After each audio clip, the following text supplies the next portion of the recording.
دنیا آزمائش ہے.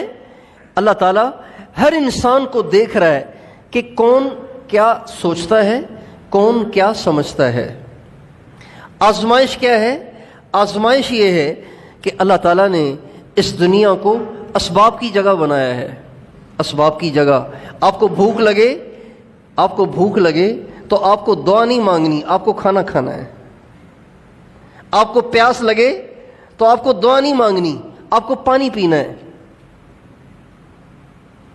یہ ایک آزمائش ہے. کھانا جب تک کھائیں نہیں بھوک مٹتی نہیں, پانی جب تک پیئے نہیں پیاس بجھتی نہیں, جب تک سوئے نہیں تب تک دماغ کو راحت نہیں ہوتی, تب تک دماغ کو سکون نہیں ملتا. حالانکہ اللہ اس پہ قادر ہے کہ بغیر کھانے کے بھوک مٹا دے, بغیر پانی کے پیاس بجھا دے, بغیر سورج کو نکالنے کے دن لے آئے, بغیر سورج کو ڈبونے کے رات لے آئے. اللہ کر سکتا ہے. لیکن اللہ ایسے کرتے نہیں ہیں. اللہ اسباب ہی کے ساتھ دنیا کو چلا رہے ہیں. یہ ایک آزمائش ہے, یہ ایک امتحان ہے کہ میرے بندے اسباب سے سمجھتے ہیں یا میری ذات سے سمجھتے ہیں. یہ ہے آزمائش. اگر اسباب سے ہوتا دیکھ کر دھیان اسباب کی طرف چلا گیا تو ہم فیل ہو گئے. اگر اسباب سے ہوتا دیکھ کر بھی ہم اللہ سے سمجھتے رہے ہم پاس ہو گئے. چنانچہ نبی کریم صلی اللہ علیہ وسلم کی عادت شریفہ تھی کہ آپ ہر موقع پر دعائیں پڑھا کرتے تھے, دعائیں مانگا کرتے تھے. آپ کھانا کھاتے تھے اور کھانے کے بعد دعا کرتے تھے, الحمدللہ الذی هو اشبعنا واروانا وانعم علینا وافضل. اے اللہ تیرا شکر ہے کہ تو نے میری بھوک کو مٹایا, کھانے نے نہیں, تو نے مٹایا. واروانا, اے اللہ پانی نے پیاس کو نہیں بجھایا, تو نے میری پیاس کو بجھایا.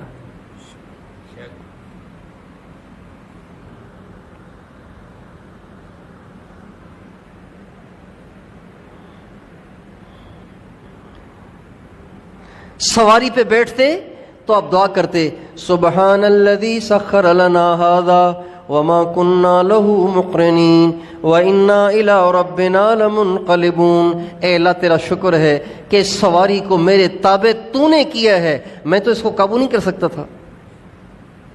ہر چیز کی نسبت اللہ کی طرف.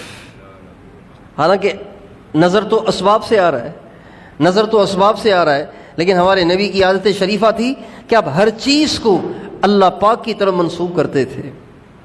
آپ علیہ السلام جب مدینہ منورہ ہجرت کر کے تشریف لائے تو کفار سے جنگ و جدل کا نظام شروع ہوا. اللہ تعالیٰ کی طرف سے اجازت ہوئی. جب آپ مکے میں تھے تو آپ کو حکم تھا کہ کچھ کہنا نہیں ہے, ہاتھ کو روکے رکھنا ہے اور بس برداشت کرنا ہے. یہ ہمارے نبی کو مکہ معظمہ میں حکم تھا, جہاد نہیں کرنا.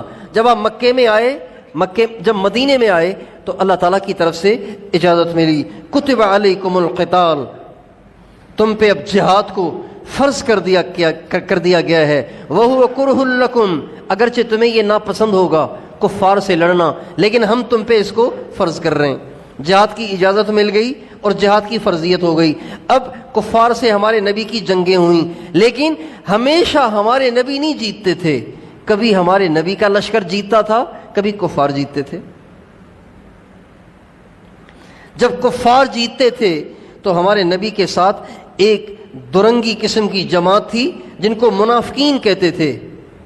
اندر میں کفار سے ملے ہوتے تھے, سامنے بڑے حضرت کہہ رہے ہوتے تھے, ان کو منافقین کہتے تھے. جب ہمارے نبی کو جیت ہوتی تو کہتے اللہ نے کیا.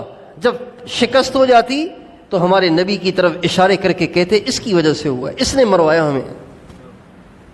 پتہ تھا اس کو کہ وہ زیادہ ہیں, ہم تھوڑے, کیوں ہمیں لڑوایا ان سے, سارا اس کی وجہ سے ہوا ہے. تو اللہ تعالیٰ نے ان منافقین کی اس بات پہ قرآن پاک کی آیت کو نازل کیا, قل کل من عند اللہ.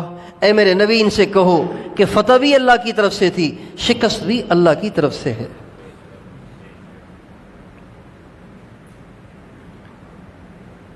اسباب تو بظاہر یہی ہیں. غزوہ احد میں شکست ہوئی. کیوں شکست ہوئی؟ اسباب جو بنے وہ یہ بنے کہ ہمارے نبی نے ایک جتھے کو جبل رومات پہ کھڑا کر دیا تھا اور فرمایا یہاں سے ہلنا نہیں ہے. جب وہ ہلے تو کفار کو پیچھے سے آنے کا موقع مل گیا. اسباب تو یہ بنے، لیکن اللہ کہہ رہے ہیں یہ اس وجہ سے نہیں ہوا، یہ اللہ کے حکم سے ہوا. وما اصابکم یوم التقى الجمعان فباذن اللہ، وہ جو تمہیں جنگ احد میں شکست ہوئی اللہ کے حکم سے ہوئی.